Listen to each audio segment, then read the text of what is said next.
Hi, Thumos gentlemen. Welcome to the channel. If you're new here, I want you to know that we talk about improving yourself to improve your power to live. That's really what it's all about. Like, what's the point of just doing a bunch of stuff and it doesn't help your life at all? Okay? So we talk about that. We talk about solving problems that a lot of us face. A lot of these things I've dealt with myself: depersonalization, depression, burnout, anxiety, just feeling weak. Existential thoughts, but that's okay because we can come here, we can talk it out. So, guys, today we're talking about burnout. Burnout, this silent killer, this silent suffering that is going on all over the world. Men tend to deal with this more than women, and we need to address it because I think it gets swept under the rug.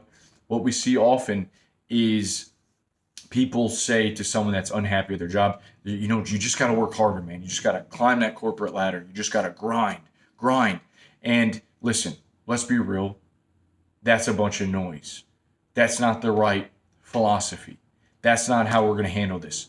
Because if you're experiencing burnout, then you're going to be burning out, son. And it's not that lovely game that came out in the, early 2000s, Burnout. You guys probably haven't heard of that because you came out in the early 2000s. Burnout, amazing game. We're talking about burnout, this suffering, okay? A social psychologist by the name of Christina Maslach in 1981 began to dive into this research, okay? You can find her videos on YouTube, by the way. I believe she's still around. She's still pumping. And she has three components, okay, to burnout. Do you have these? What are the components? What are the symptoms? Like, what are you feeling when you have burnout? Okay, so address this and it'll sort of bring about this calm. You can do something about this. The first one is that you feel like what you're doing does not matter. Okay, it doesn't matter, and this is a scary thing because if you've gone to college, you went to high school, you got good grades, you go to college, you get good grades, you get a job. A year, 2 years, 3 years down the road, you're doing okay, you're making money, and then you get hit with this burnout that what you're doing does not matter. Okay? So that's the first component. You feel that. You feel it's time for a change. You're getting upset. You're getting frustrated. The second thing is you have emotional exhaustion. You're just emotionally drained. The way burnout works, you got to think of yourself as like a battery. You go to work, then you come home, you recharge, you play your video games, you play with your children, your dog, you eat some food, you go to the gym, you F the wife, you do whatever you need to do, and then you go back to work. Your battery is supposed to be recharged. Burnout happens when that battery doesn't get recharged. Okay, it goes down. And over time, you get burned out. Okay, so you start thinking, oh man, I need a vacay, I need a break, I need to get away. And then when you get away, it feels like the time just burned. You're like, what happened? Then you're back at work. You're miserable again. You're feeling this emotional exhaustion. And it's terrible. Okay? A lot of times, this can be the fact that you have a very negative boss or that you work with coworkers that you despise. Or maybe they're really negative. Maybe they're just like constantly talking and get on your nerves and gossiping, and you're like, I got to get away from this. All right. I've talked to plenty of the guys in the Monk Mode group that have been through this. And you know what? They said, this is enough. Enough's enough. I'm sick of this. I got to get out of here. All right. So that's that part, emotional exhaustion. The third part is you can experience depersonalization. You can experience cynicism. You become more jaded. You sort of get very callous towards other human beings. And you'll see this. You're detached. You're callous, you're kind of cold. You kind of start being negative, and negativity breeds negativity. Okay, so you just start to see all this negative stuff come into your life. Your mindset's infected, and it feels like you're poisoned, really. It's just this depersonalization, sort of looking at your life as this like, oh my God, I'm stuck in this box. I'm in the rat race. My work doesn't matter. I'm emotionally exhausted. What the heck? I don't know what to do about it. And it really can drive you nuts, man. So what I see here is that often people start to look for escape. They look for extracurricular activities like drugs and just every kind of vice you could think of. What is a vice? Well, a vice in construction, it holds you in place. It's there to hold something in place. So you start taking all these vices because you're just trying to escape the reality, the place that you're in. And those hold you in that place. So that's what's dangerous about those. You're using these form of escapes to make, life a little less suffering. But I'm telling you, there's something that you can do about this, man. And you got to look at it like this. You're in a good place. If you're watching this, you got access to the internet, you have a good mind, you're smart. There's people that don't have any way to get out of their circumstance. They don't have any way to leave the small village or to make their lives better. There's no opportunities. So you have opportunities is what I'm saying. Okay, you have opportunities. So here's what I would do. I would say to myself, what motivates me? Okay, and this is, I've quit probably 4-5 different jobs. Seriously, because I got to a point where I was completely burned out. I was miserable, hated my life, contemplated suicide. This is when I was younger. And I'm not saying that's even an immature thing, man. Life is tough. It's amazing that we don't all commit suicide. It's amazing that we keep chugging along. But I felt helpless, man. Once my parents passed, I was so trying to scrape by for like these jobs that I absolutely hated. I was scrubbing like soap stains and I'm sure a bunch of other stains off the tub in these nasty apartments. I was cleaning up the poo-poo in the local church because I was cleaning the church. I was working a security job, just overnight, lacking sleep, not feeling good at all, completely getting depersonalized, and then bartending on the weekends. It was like, okay, some of these have got to go because they're ruining my life. But I'll tell you what, there comes to a point where you got to get real with yourself. You know that if you're motivated to do something, that something is most likely something that you're obsessed with or you have a bit of a passion about, okay? Now, I'm not going to go tell you to follow your passion and all that stuff that you've heard from plenty of people. But what I'm saying is that it's very hard to do something that you do not like. And that's so simple to understand. Accept that about yourself. I've accepted that about myself. If I'm motivated to do something, it's because I like to do it. I'm excited. If you say, hey, man, you want to go work out right now? You want to go play paintball? I'll be like, hell yeah, I'll do whatever. I'll throw my shoes on. I'll stop this video. Someone calls me up to go play. I'll stop this video right now because I like to do it. That's something I really enjoy. And I haven't done that in years. So if you guys want to play paintball, let me know. Anyway, so you got to find and be real with yourself that this is like, I'm not motivated to do this. This is unfulfilling work. So what I would do is get out a piece of paper and you say to yourself, okay, I'm going to write 10 different things down. I'm going to try to dig into my psyche, my mind. I'm going to go even way back in my childhood and I'm going to try to pick out 5 to 10 things that I think I could get motivated about.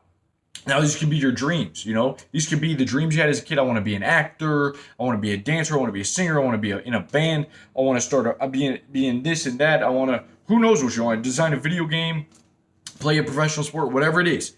And so you start to write these things down, things that you neglect totally these days because you're stuck. And you don't even entertain them anymore. You write them down and you say, okay, which one or two of these things motivates me the most?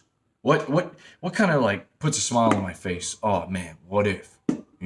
What if I could do that? That'd be so cool. I could see myself getting up in the morning and being excited for that. You know what? That thing, that would give my life meaning. Now, I'm going to just be honest with you. No one in my life has told me in the last 10 years, the last person that told me was my father. He said, you have potential.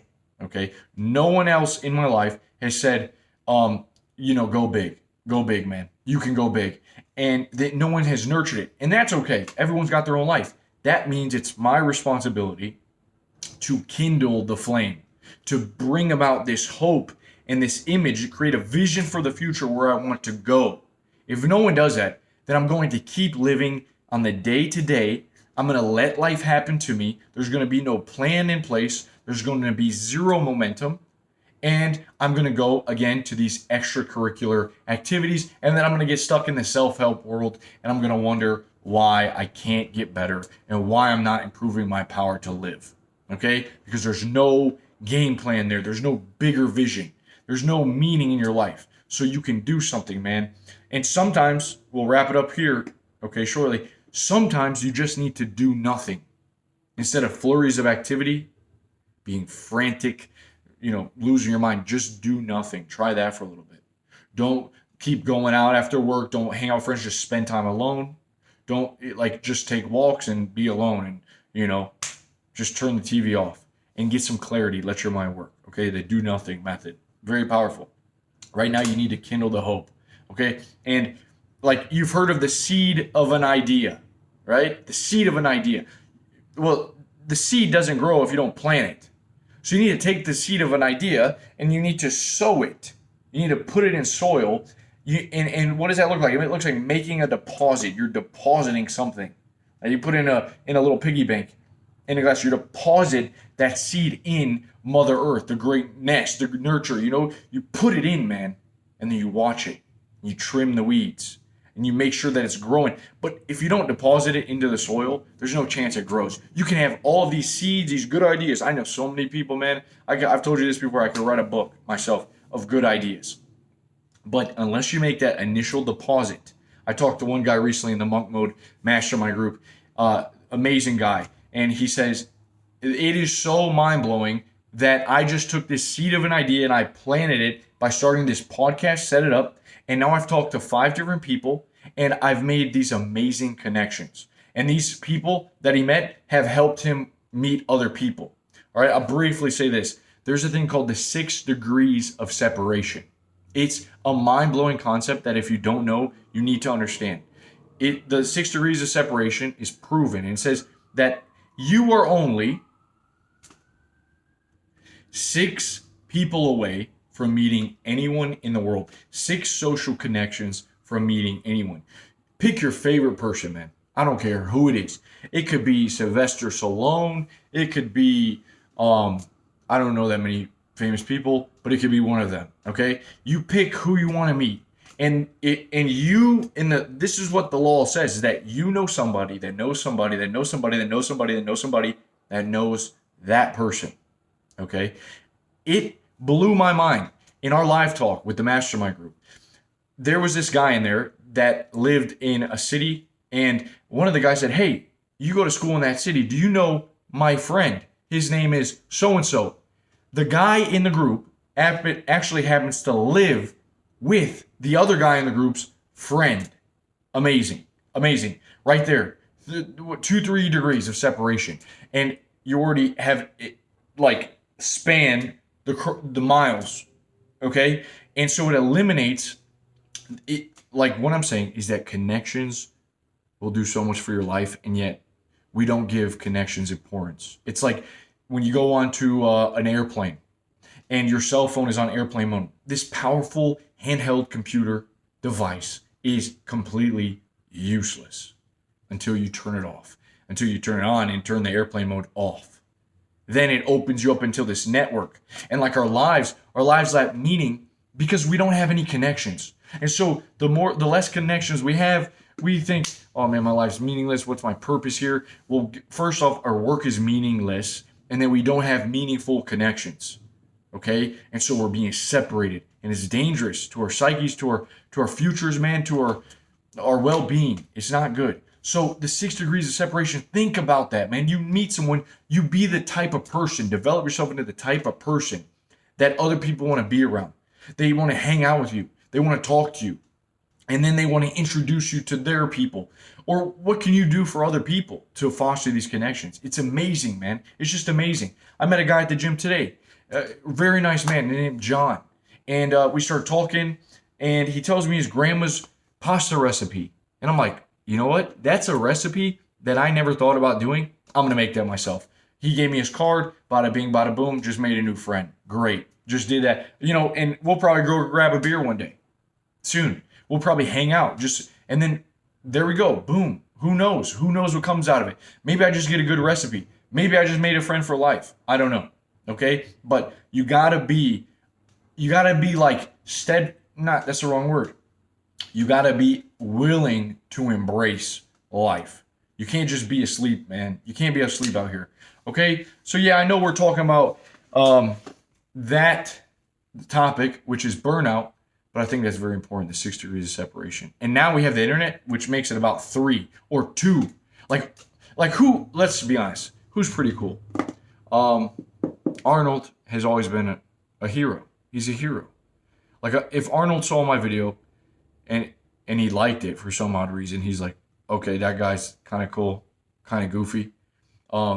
Maybe we need to send him help, then he could reach out to me directly. Arnold, before, man, how am I going to get a hold of Arnold? I got to know Franco Colombo. Maybe I can know Franco Colombo's grandpa or his tax guy. I don't know. But how am I going to meet him? So now we have the internet and you can make these connections. But again, most of us are not using that. We're not even thinking about it. We just kind of think being lonely is good and lone wolf is better. But we haven't actually opened ourselves up to the possibilities in the realm of connections, man. It change your life. Change your life. Seriously. It blows my mind. And you probably know this too. Here's a quick thing. My friend got me a job at the dealership. From that dealership, I went to sell cars. Okay? Made a bunch of money, eventually experienced burnout. That's a story for another day. But you get what I'm saying. Connection. From there, I met a mentor. I actually met 2 mentors, Halal and Bob. Halal passed away. Beautiful mentor, man. Beautiful man. Beautiful soul. Just a very good guy, humble, and it gave me this idea of peace that you could experience later in your life, where you had accomplished and you've gotten to an old age where you realize that you're gonna die, and this is not all about you. It's more about family. It's more about friends and community. And so my whole life, I realized, even down to my mechanic who gives me a good deal on getting my car fixed, has been through connections. And this whole time, I have not acknowledged that. And I think many of us sleep on that. So take that into consideration, man. See what you can do for other people. How can you make someone else's dreams come true? Okay, it's not all this selfish thing for yourself. All right, we'll get going in a second. But listen, most of you will say, okay, I'm dealing with burnout. I want a new job. I just want $1 million. Dude, that's so lazy, saying you want $1 million. Like anything that ends in a zero, a dollar amount, that's lazy. You haven't thought about it. You don't need $1 million. What you really want is purpose. You know what's even lazier? Saying, I just need a lot of money, man. I just need a lot of money, take care of all my problems, and then I'll be Gucci. No, you won't. You probably buy some Gucci, and then you'll be more happy when the next thing comes out, okay? So listen, it's lazy. We're being lazy in our thinking. We got to think more. What motivates you? What's this vision that we let go of as kids? Even a little more of a hint is, what were you doing when you were in your teens? When you were a kid, were you hanging around your dad's store? Were you, like Gary Vee, what was he doing? He was hanging around his dad's wine store. He was helping out. Then he began to sell the wine. He began to get the stocks in and out, kind of manage everything, write everything down, take account of everything that's going in and out. Then he began to start a YouTube channel doing wine tasting and whatnot. Now he started his own thing. It's like, you got to see where you started, and maybe those skills can lend themselves to where you're going. Okay? So all I'm saying, think big, man. Not all the time the world wants you to go big. You need to go big. Think huge, massive, 5, 10, 15, 20 years into the future. Okay? Because let's be honest. I mean, you need something that big because that has a gravitational pull. That's going to make you have to become more than you are now. And so that's like the North Star, man. That's like the hero's journey. Da, da, da, da, da, da. It's waiting. It's calling you. And either you're going to answer or you're just going to, I'm just going to wait for that new video game to come out and put no more thought into it. I'm just going to escape real quick. I'm just going to hang out with my buddy's side. It's like, no, write this shit down, man. Write this thing down. Get serious. The adventure calls. You got to answer that call. Okay? And you just keep freaking going, man. You got to do something about this. You got to change. Anything is possible. And since it's there for you to change, like, you got to take that responsibility. Okay? So what would motivate you? Go big. Get crazy. Answer those dreams. Think about the dreams, man. Think about the dreams that you had when you were a kid. Guys, I hope you enjoyed this message. I know I went on some tangents in there, but that's what I love to do, because I think some stuff comes out, stuff I've dealt with, some stuff I think can help you. Guys, if you like, we just started the new Prince Archetype program in the Monk Mode box. where it's a month-long, 30-day challenge. It's going to be missions and challenge.